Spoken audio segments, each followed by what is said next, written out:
Gloire à Dieu. Formidable. Alors nous allons écouter la parole de Dieu ce matin.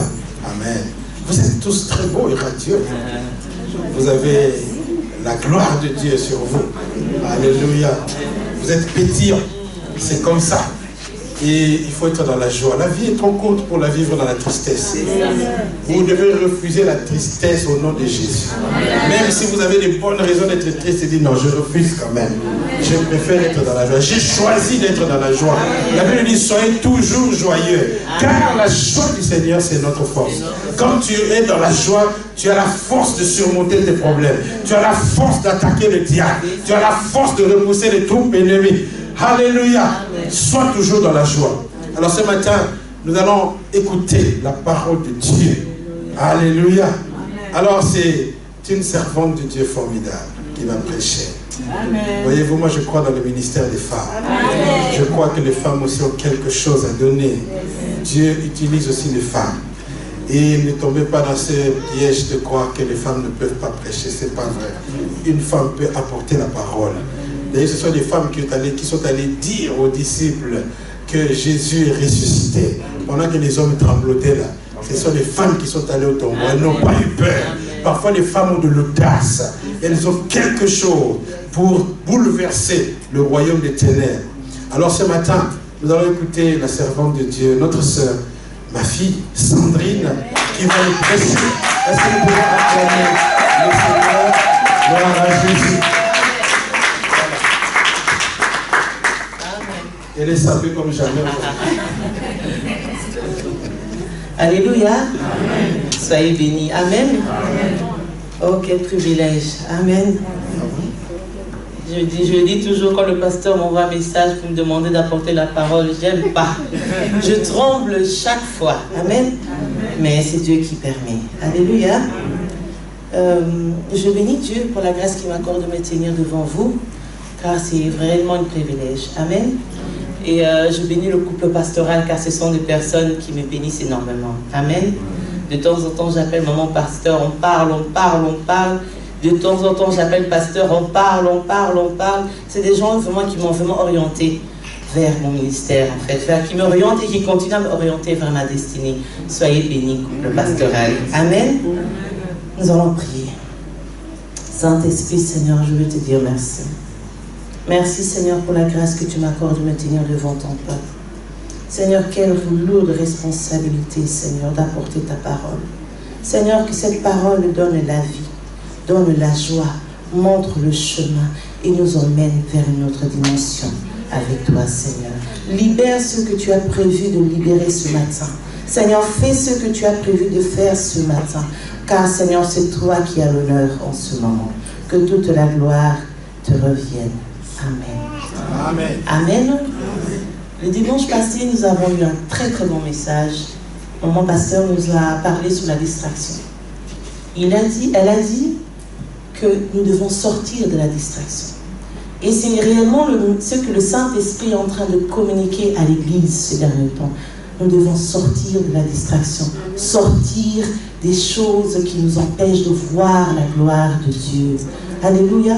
Et maman pasteur a vraiment démontré, nous a donné des exemples, comment le diable en fait essaie de nous captiver, de nous captiver lui, dans la distraction. Amen. Nous devons sortir de la distraction. Le diable veut nous maintenir. Pourquoi? Parce qu'il veut à tout prix voler ta bénédiction. Il veut que tu ne puisses pas évoluer, que tu ne puisses pas monter là où il t'attend. Alléluia. Alors qu'est-ce qu'il fait? Il fait tout, il met tout en œuvre pour te garder dans la distraction. Alors moi ce matin, je suis venue rejoindre le message de maman pasteur. Et je veux te dire, dis à ton voisin ce matin, montons. C'est le message que le Seigneur m'a dit ce matin. Montons. Alléluia. Ce n'est pas encore le thème, mais c'est le message que le Seigneur a dit, nous devons monter. Amen. Nous allons ouvrir nos Bibles dans Luc 9, verset 37.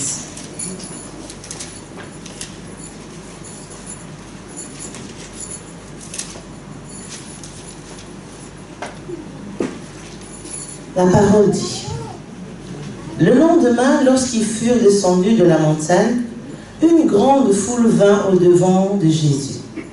Et voici, du milieu de la foule, un homme s'écria, « Maître, je t'en prie, porte le regard sur mon fils, car c'est mon fils unique. » Un esprit le saisit, et aussitôt il pousse des cris, et l'esprit l'agite avec violence. Le fait écumé et de la peine à se retirer de lui. Après l'avoir tout brisé, j'ai prié tes disciples de les chasser, et ils n'ont pas pu. Race incrédule et perverse, répondit Jésus, jusqu'à quand serai-je avec vous et vous supporterai-je? Amène ici ton fils. Comme il approchait, le démon le jeta par terre et l'agita avec violence. Mais Jésus menaça l'esprit impur, guérit l'enfant et le rendit à son père. Et tous furent frappés de la grandeur de Dieu. Amen. Nous allons lire le deuxième chapitre que nous allons lire, c'est dans 1 Corinthiens, verset 13. 1 Corinthiens 13, verset 11.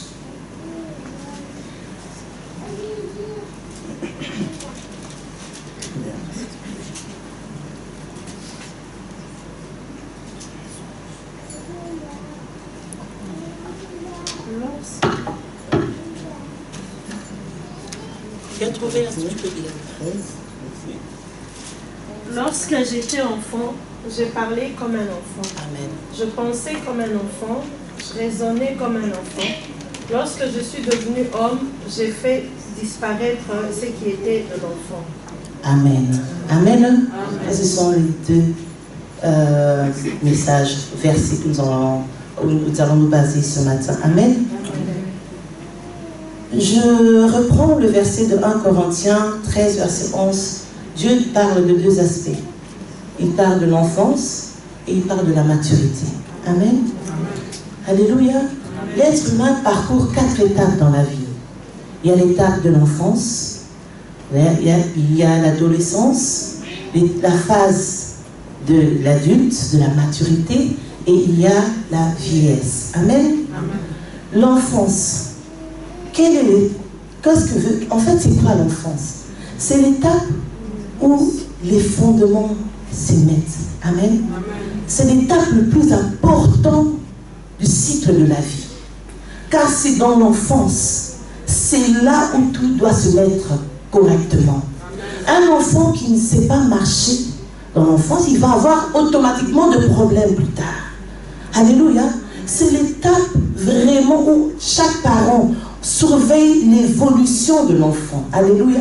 Que l'enfant ait des dons, que l'enfant sache bien parler, bien marcher. C'est tellement important l'enfance. Alléluia. C'est l'étape où l'enfant est aussi le plus fragile. Alléluia. L'enfant est le plus fragile. C'est pour ça que les parents, nous avons comme rôle de bien éduquer nos enfants. Alléluia. De protéger nos enfants. Alléluia.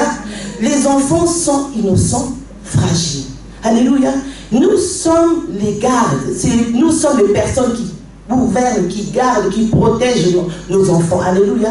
Si le Seigneur te montre quelque chose, un oncle ou une tante ou une sœur, et tu vois que cette sœur vient détruire, arracher ton enfant, c'est ce que le Seigneur te montre parce qu'il veut à tout prix que tu puisses protéger ton enfant. Alléluia.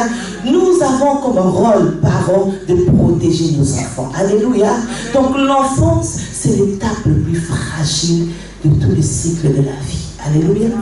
Et nous voyons aussi dans l'enfance, dans l'étape de l'enfance, nous voyons également que c'est l'étape où on voit plus l'évolution corporelle, physique, le changement physique. Alléluia.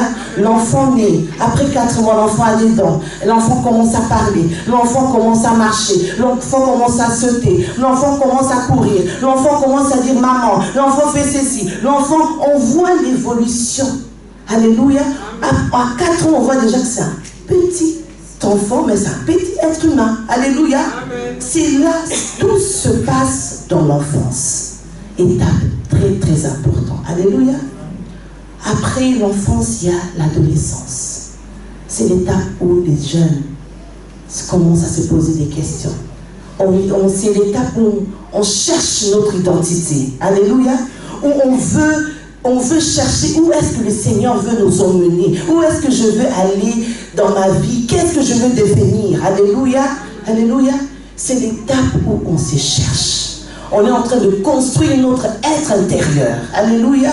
Et c'est dans cette étape, il est important d'être bien entouré. Alléluia. Car notre entourage joue un très grand rôle. Alléluia. Dans l'adolescence, il faut être bien encadré. Car si tu as de mauvais amis, tu vas être rejeté de ta destinée. Alléluia. Donc il faut bien être entouré, car c'est l'étape où on construit notre être intérieur. Alléluia. L'étape de l'adolescence. Ensuite, nous arrivons, après 18 ans, ici en Europe, on dit que tu es un adulte. Alléluia. C'est l'étape de la responsabilité. Tu es maintenant responsable. Tu vas voler au magasin, c'est plus maman qui va intervenir. C'est toi qui iras en prison. Alléluia. Tout ce que tu fais, maintenant, on te considère comme responsable. Tu dois payer le prix de chaque chose que tu fais. Alléluia. L'étape de la responsabilité. Alléluia. L'étape de la responsabilité, c'est aussi l'étape de la maturité, c'est aussi l'étape où on travaille pour protéger ce que Dieu nous a donné. Alléluia. On se marie, on forme un foyer et on travaille pour l'héritage de nos enfants. Alléluia. C'est l'étape où les parents bossent le plus dur parce qu'on prend le repos. Le repos, c'est à partir de 65 ans ici en Europe. Alléluia. À partir de 65 ans, là, tu peux te reposer. Mais entre 18 ans et 65 ans, tu dois travailler dur. Alléluia. C'est ce que le Seigneur aussi veut. Alléluia pour nous. Alléluia. Ensuite, il y a la quatrième phase, c'est la phase de la vieillesse. Phase du repos. Alléluia. De la sagesse. Les personnes âgées, ce sont des personnes vers qui nous allons pour prendre des conseils. Alléluia. Où nous nous dirigeons pour demander, pour poser des questions. Alléluia. C'est la vieillesse. C'est l'état du repos. Tu as travaillé dur. Maintenant, l'état belge dit tu peux te reposer. Maintenant, tu peux te reposer. Maintenant, tu peux te reposer. Alléluia. Amen. Dans le monde spirituel, mes bien-aimés, c'est identique. C'est identique. L'enfance, c'est un nouveau converti. Quelqu'un qui se convertit. Alléluia. Alléluia. Comme je l'ai dit tantôt, les fondements sont tellement importants. Il faut absolument que vous tombez dans une bonne terre. Bonne terre. Il est tellement important que vous tombez dans une bonne terre. Alléluia. Une mauvaise église peut vous dériorienter de votre destinée. Amen. Alléluia. Si vous êtes tombé dans une église où on ne prêche pas Christ, vous êtes automatiquement éloigné de votre destinée. Alléluia. L'enfance, c'est tellement important. C'est là où on met les bases. On vous enseigne qui est Christ, qu'est-ce qu'il est pour nous. Les valeurs spirituelles. Alléluia. Alors une bonne église est tellement importante. Alléluia. Alléluia. Un nouveau converti est fragile. Est fragile. Et là je parle à l'église. Quelqu'un qui se convertit n'a que 2 ans de conversion. Tu ne peux pas le traiter de la même manière que quelqu'un qui a déjà fait 15 ans. Alléluia. Alléluia. Église de Dieu. Combien de personnes est-ce que nous blessons? Alléluia. La soeur, le frère, la soeur vient de se convertir. Mais nous jugeons, nous blessons. Alléluia. Mais cette soeur est encore dans la phase de l'enfance. Doit encore grandir. On doit lui montrer. On doit le parler. On doit l'orienter. Alléluia. Alléluia. C'est cette phase. Alléluia. De l'enfance. Très fragile. C'est là aussi où on voit le changement physique. La sœur donne sa vie au Seigneur. On voit un changement. Si on ne voit pas un changement dans ta vie, ça dit qu'il y a un problème, ma sœur. Tu n'as pas vraiment donné ta vie au Seigneur. Alléluia. On doit voir un changement dans la vie de quelqu'un qui a donné sa vie à Christ. Les péchés que tu faisais avant, tu ne peux plus le faire. Alléluia. On doit venir chez le pasteur et dire, mais qu'est-ce que vous avez fait à ma fille?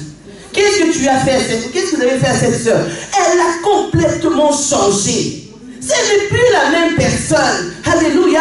Aujourd'hui, nous voyons des chrétiens 10 ans, 15 ans, mais ils ont toujours les péchés de l'ancienne vie. Alléluia. Il doit y avoir un changement. On doit voir que réellement tu viens du ténèbre et on t'a pris du ténèbre et tu es allé vers la lumière. On ne peut plus te retrouver dans des choses anciennes. Alléluia. Petit à petit, évidemment, on tombe, on se relève. On tombe, on se relève. Mais on doit avoir un changement. Amen. Alléluia. L'adolescence. Alléluia. C'est la phase où on commence à expérimenter les choses avec le Seigneur. On commence à vivre des choses avec Dieu. On commence à parler avec Papa. Alléluia. Ces papas-là qu'on entendait toujours de loin devient maintenant notre Père à nous personnellement. Alléluia. C'est la phase où on entre en intimité avec Dieu. Parce qu'on cherche, on veut le connaître. Alléluia. C'est ça l'adolescence spirituelle. Alléluia. On veut connaître qui est Dieu, qui est le Maître, qui est ce Dieu dont on parle. Tu as soif. C'est pour ça que vous voyez parfois il y a quelqu'un, tu vois un frère assoiffé, une soeur assoiffée. Tu ne comprends pas, tu dis, mais ce frère, il est tout le temps là. Parce qu'il a soif, il est dans la phase de l'adolescence. Il cherche, il veut connaître Christ. Alléluia. Alléluia. Mais là aussi,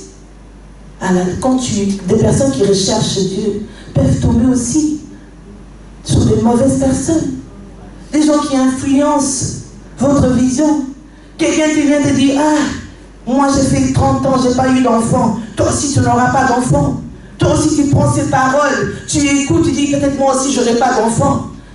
C'est Dieu-là, on parle toujours de ce Dieu-là. Mais qui te dit que ce Dieu-là est réellement réel? Alléluia. C'est là aussi où on doit se protéger, on doit être bien entouré, mes bien-aimés. C'est pour cela une bonne église est très important. Alléluia. Alléluia. Ensuite, nous passons à l'état de la maturité. Là, le Seigneur te dit maintenant, tu es prêt ou bien prête à faire ce que je te demande de faire. Maintenant, c'est la phase où on doit exécuter ce que Dieu nous a dit de faire. Alléluia. La maturité, Dieu trouve que maintenant tu es apte de guérir quelqu'un. Maintenant tu es apte d'imposer les mains à un malade. Tu es apte maintenant de chasser les démons. Tu es apte maintenant, je trouve que tu es apte de le faire. Alléluia. Amen. La phase de la maturité. Plus de fuse. Plus de fuse. Maintenant, on doit vraiment voir Christ en toi.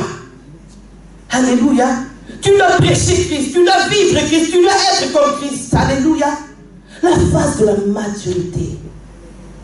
On doit bosser. On doit s'approfondir.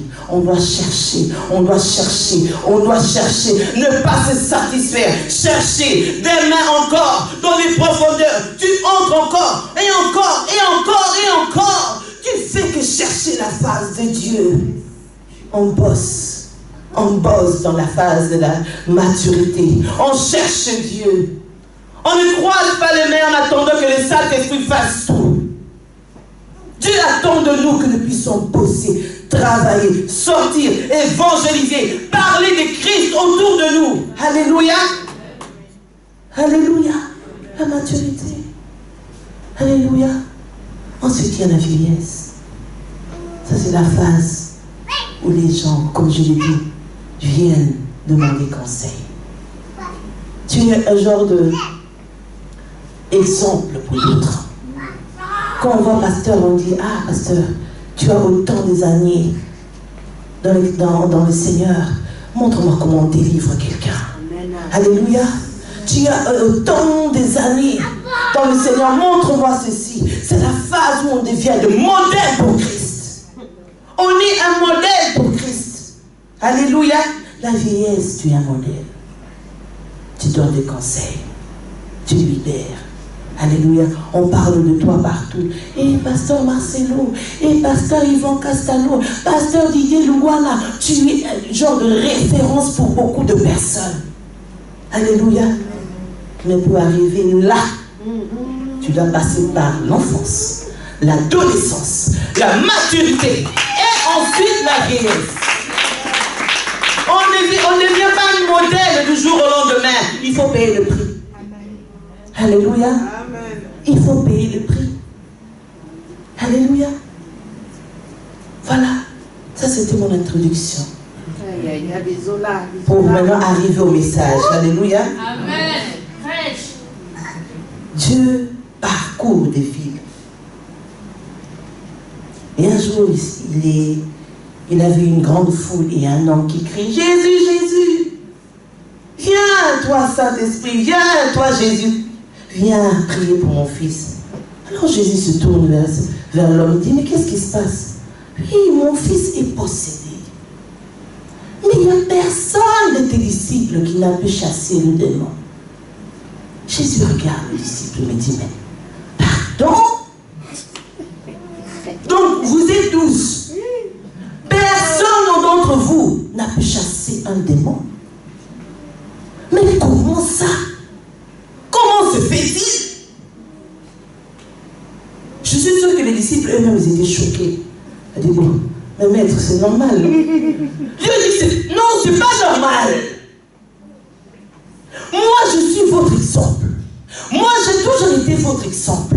Moi, je vous ai montré comment chasser les démons. Moi, je vous ai montré comment prier. Moi, j'ai toujours été votre modèle.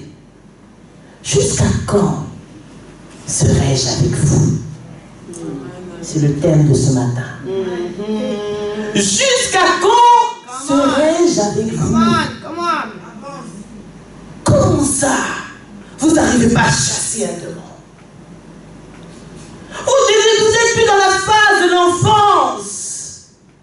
Moi, ici, que vous voyez, je vais m'en aller. Vous devez faire des choses plus grandes que ce que moi j'ai fait. Comment vous dites que non, je n'arrive pas à chasser? Alléluia. Alléluia. Ce matin, le Seigneur le dit pour l'Église. Jusqu'à quand serai-je avec vous? Dit l'Éternel. Jusqu'à quand est-ce que je veux t'attendre, dit le Seigneur? Toujours en train de postposer ta semaine de prière. Dieu t'a demandé d'entrer en prière, en jeûne et prière, mais tu es en train de postposer. Jusqu'à quand il va t'attendre? Jusqu'à quand? Quand vas-tu obéir? Jusqu'à quand vas-tu prendre tes péchés de ton ancienne vie, 10 ans, 15 ans, 20 ans, tu traînes ce péché, tu dis, oh Seigneur, oui, comprends-moi, mais jusqu'à quand est-ce qu'il va t'attendre? Alléluia. Jusqu'à quand? À un moment donné, le Seigneur dit, non, vous ne pouvez plus rester dans cette phase.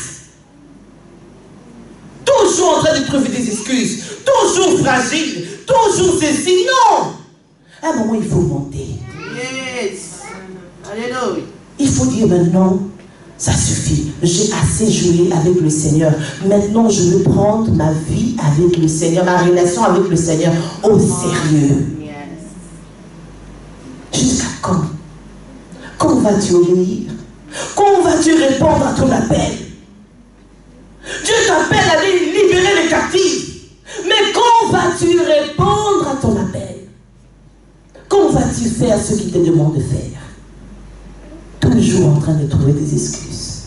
Les enfants, le mariage, les ceci, les cela. C'est pour ça que vous voyez que le Seigneur parfois frappe.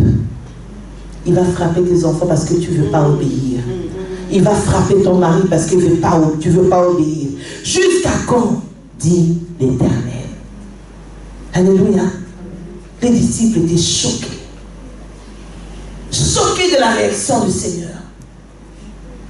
Après, il continue, le maître dit, il dit d'abord, jusqu'à quand serai-je avec vous? Ensuite, il dit, jusqu'à quand vous supporterai-je? Veut dire, vous serez dépendant des spectacles que vous voyez chaque jour. C'est pour vous enseigner, vous montrer comment faire, comment chasser les démons, comment guérir quelqu'un. Jusqu'à quand? Jusqu'à quand? Jusqu'à quand? Dieu nous attend. Dieu revient. Dieu revient. Avant la venue de Christ, parce que nous, quand on parle de Jésus revient, on se dit, ah, c'est peut-être dans 20 ans, 30 ans. Mais avant la venue de Christ, il y a la mort. Dites la mort.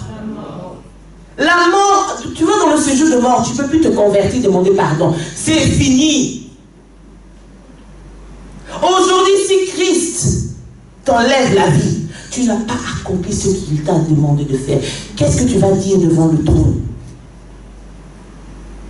Qu'est-ce que tu vas dire devant le trône? Rehoboth, réveillons-nous. Il y a des prophéties envoyées pour cette église. Je n'ai jamais vu une petite église avec autant de promesses que cette église. Nous allons le saisir si aujourd'hui nous décidons de monter avec Jésus. De changer d'étape. De monter avec Christ.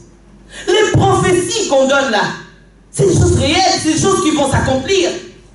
Mais est-ce que vous êtes prêts? Est-ce que Christ voit que cette église est prête à entrer dans l'autre phase? Dimension supérieure. Où des vies, comme le pasteur se tient ici, des délivrances s'opèrent automatiquement. Est-ce qu'on est prêt à vivre ces choses? Est-ce que le Saint-Esprit prouve qu'on est prêt à vivre ces choses? Alléluia. Où sommes-nous toujours dans l'étape de l'enfance? Basse, fragile. Alléluia. Alléluia. Alors d'autres personnes vont me dire, mais ça, Sandrine, comment faire pour monter de niveau maintenant? 3 éléments. L'obéissance. Alléluia. On commence à aller par l'obéissance. Ça ne sert à rien de venir faire des sacrifices. Servir Dieu. Rouler par terre. Sauter, crier, taper. Carrément voler dans la présence de Dieu. Faire des spectacles. Ça ne sert à rien. On dit que l'obéissance vaut mieux que le sacrifice. Ça ne sert à rien de venir nous masquer, comme on dit. De faire des semblants devant la présence de Dieu. L'obéissance vaut mieux que tout. Et là, c'est ton intimité avec ton papa. C'est ton papa qui sait, qui connaît les défauts dans ta vie. Et c'est lui que tu dois obéir. Pas nous, non. Moi, je viens, je prêche la parole et c'est tout. C'est ton papa qui connaît. Et c'est à lui que tu dois obéir. Alléluia. L'obéissance vaut mieux que tout. L'obéissance nous fait perdre des amis. L'obéissance nous rend en fait, l'obéissance nous rend seuls. On devient seul, on est seul. Parce que l'autre personne te trouve bizarre. Comment ça, elle a changé? Elle veut plus sortir avec nous. Elle ne veut plus aller au Matongue avec nous. Le musique, elle a dit non. Oh, ça c'est l'obéissance. L'obéissance, c'est un prix à payer. Mais celui qui obéit, alléluia, va vivre des choses surnaturelles. Amen. Va vivre l'au-delà. C'est vrai que les hommes vont te rabaisser, mais Christ va t'élever. Alléluia, l'obéissance. Deuxièmement, la sanctification. On peut tout faire, comme j'ai dit tantôt, tirer l'attention d'autres personnes. Mais si on ne mène pas une vie correcte, c'est pas ici qu'on va le savoir. C'est devant la porte du ciel. C'est là où tu vas savoir. Parce que nous, ici, on n'est pas des sorciers. On ne sait pas voir... non. Alléluia. Tu mènes une vie impure. C'est devant le trône du Maître que tu vas dire. Tu vas aller te repentir. Et ce sera trop tard. Alléluia. La sanctification, c'est la clé. Pourquoi? Parce qu'il est 3 fois saint. Une fois, 2 fois, 3 fois saint. Celui qui s'approche de lui doit être saint comme il est saint. C'est la parole. Je ne change pas la parole, c'est la parole. Alors la sanctification, c'est la clé. C'est dur. Dieu n'a pas dit que c'était facile. Dieu n'a pas dit que c'est facile d'arrêter notre vie précédente. De laisser tomber la boisson, de laisser tomber de mauvais amis, de laisser... Dieu n'a pas dit que c'était facile. Dieu sait que c'est pas facile. Mais demande l'aide du Saint-Esprit. Troisièmement, le Saint-Esprit, nous devons demander l'aide du Saint-Esprit. C'est lui qui nous donne la force de laisser. Quand c'est dur, tu dis, Seigneur, s'il te plaît, donne-moi la force. Je suis accro à l'alcool. Mais Seigneur, s'il te plaît, c'est dans sa présence que tu vas pleurer. Et c'est lui qui va te donner la force. Si aujourd'hui il y a des alcooliques qui ont laissé la boisson, des drogués qui ont laissé la drogue, des impunis qui ont changé de vie, Dieu peut le faire. C'est une question de volonté. Et le Saint-Esprit va t'aider. Ma soeur, mon frère, le Saint-Esprit veut t'aider. C'est une question de décision. C'est simplement ça, la décision. Alléluia. Alléluia. Jusqu'à quand serai-je avec vous? Église de Dieu, nous allons quelque part. La destination finale, on ne le connaît pas. Mais nous allons quelque part. Moi, je veux, ça c'est mon souhait, qu'à la fin, on se retrouve avec plusieurs devant le trône et on rentre dans l'éternité tous ensemble. Alléluia. Nous avons tellement souffert avec cette église, tellement prié, tellement intercédé. On ne veut pas qu'à la fin, qu'il n'y ait que 2-3 personnes qui entrent et laisser toute l'église. Alléluia. Ici, on prêche l'évangile. Ici, dans cette église, on prêche Christ. Ici, on montre le chemin. Alléluia. Mais on ne peut pas faire plus. La décision doit venir de votre côté.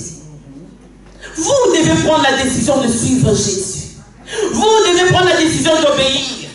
Vous devez prendre la décision de marcher dans la crainte. C'est vous, c'est vous, c'est vous. Alléluia. On ne peut pas faire plus. Alléluia. Le Seigneur dit, mais jusqu'à quand? Jusqu'à quand est-ce que je vais t'attendre? Jusqu'à quand est-ce que je vais t'attendre? Entre-temps, il y a des vies qui meurent à cause de toi, parce que tu veux vivre, parce que tu veux ceci. Des âmes qui meurent dans ta famille.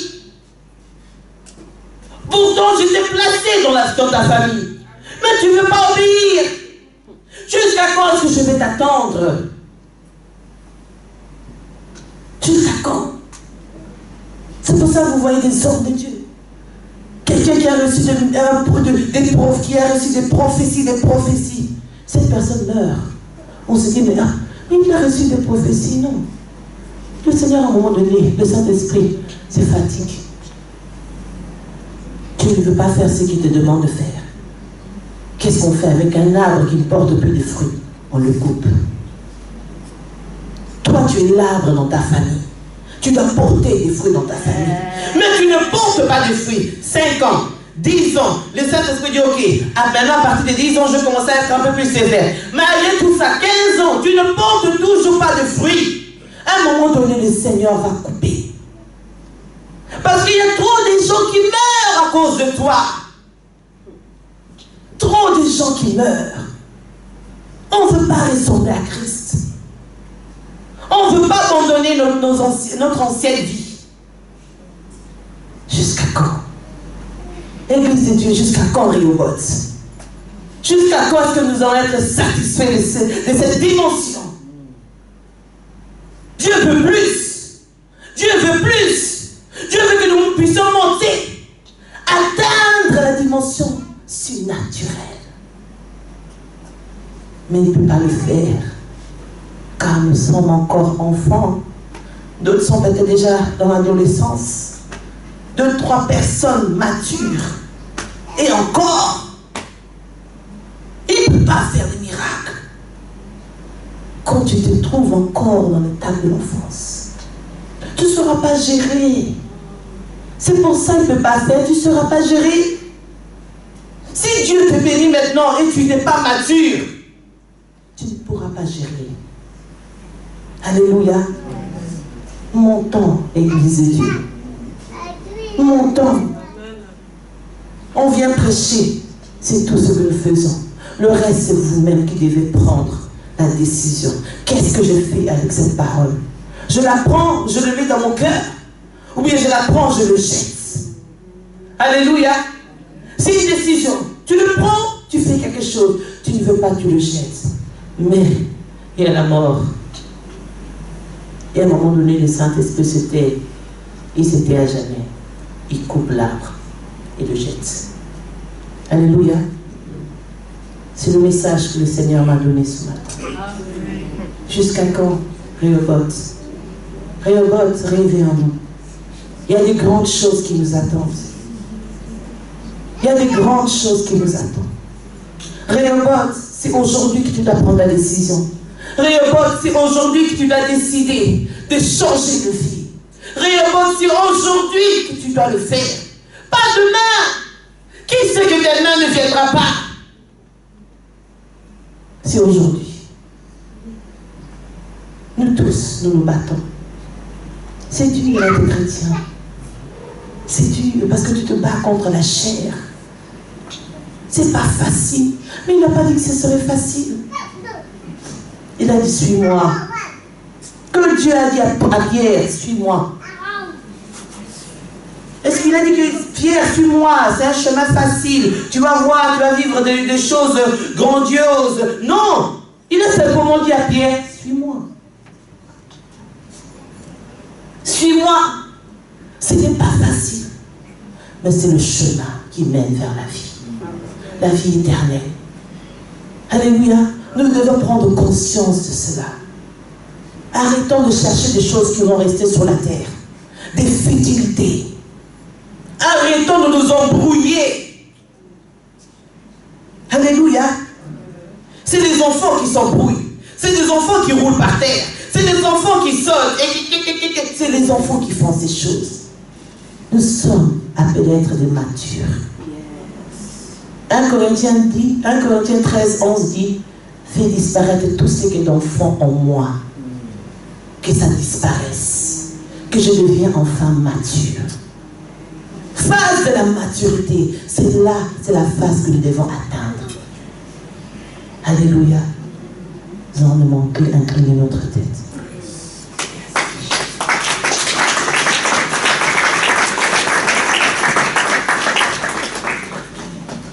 Seigneur, prends soin de moi.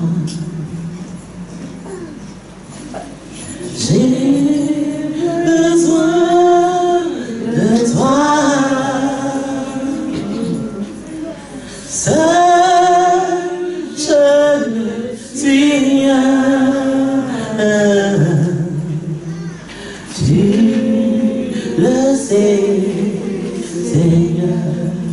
Seigneur, Seigneur, prends soin de moi.